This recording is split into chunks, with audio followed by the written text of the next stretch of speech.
Hello, I'm Richard Hunter, Head of Markets, and welcome to our look ahead for the week commencing the 27th of January. It's been a much more positive week for US markets after something of a stuttering start.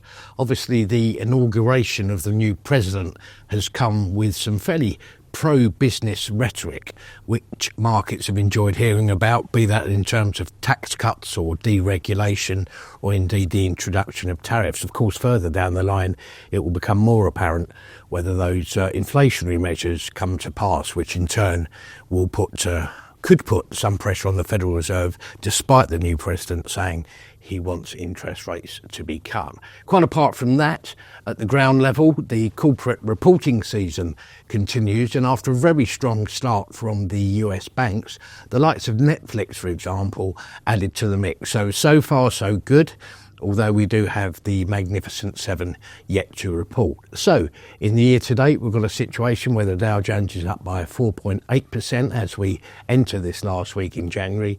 S&P 500 at another new record, up 4%.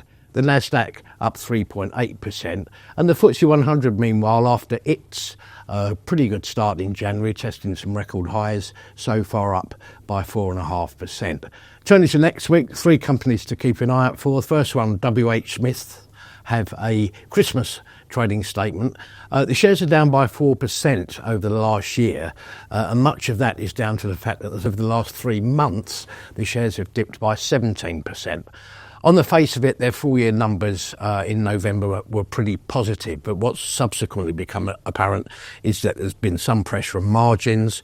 They've had to close a number of high street stores, and obviously the outlook for the UK consumer is uncertain. That being said, more positively, they had this situation whereby a lot of their customers are captive in the likes of airports, railway stations and hospitals, for example, and they continue to expand into the US, obviously a potentially lucrative move.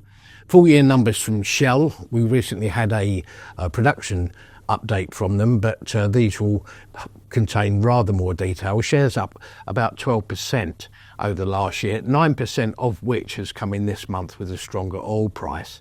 Yield of 4.2%, always an attraction for income seekers, and it would not be a surprise if any further share buybacks were also announced because of the massive cash generative ability of the business, which would also lead to net debt being looked at, which hopefully will be further reduced. So the other thing to watch out for, of course, is the renewable sector, which is yet to wash its face. And finally, BT have a third quarter trading update. Shares up by 22% over the last year, but over a 3-year period, last 3 years, they're down by 25%, so still some work to do.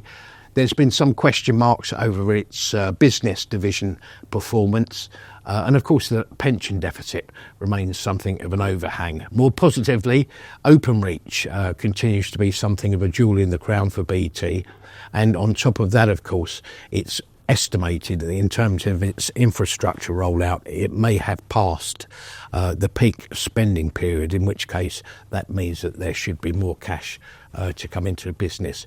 Underpinned by a 5.7% dividend yield, it'll be interesting to see how BT have been performing over the last 3 months. Thank you for watching. Have a great week.